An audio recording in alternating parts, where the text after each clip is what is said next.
Have you ever seen someone that's comes to the Lord, but they're entitled? And they say, you know what, God, I'm going to come to you, but you're so lucky to have me.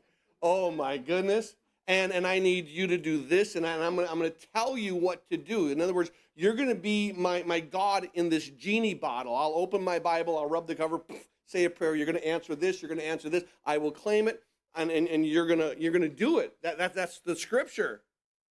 And yet we come with a sense of entitlement. And what's interesting is as they come with this sense of entitlement, that the family needed to learn one thing, that they do not come from a position of authority, but that what? They're going to come from a position of what? Jesus is Lord. He's the one who has authority. And so keep in mind, this first verse is really important to set the standard and to set the scene to what's about to take place. So when they're there and they do this calling, they summons him, they're calling him out.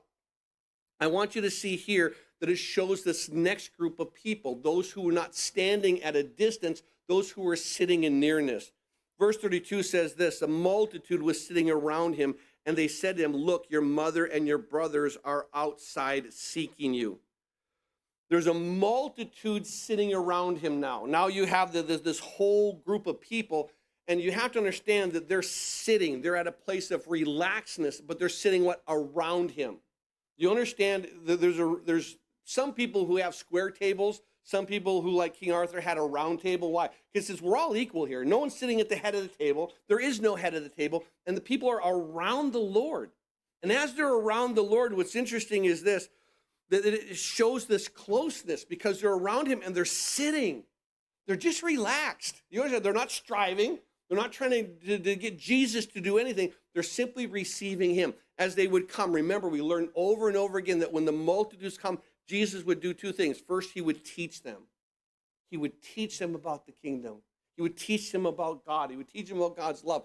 That was the first thing he would do. And the second thing is what? Now I'm going to show you that what I'm saying is true because what? The Spirit will bring these signs to do what? To validate the heart of God, to validate what I'm saying. See, people always want to see the signs. They want to see the signs, and they want to do the signs because I want to have this power. I want people to see the power. And what Jesus said, then I want them to see the Father. And these words that I'm sharing about the Father are true, and I'm going to validate them by the signs.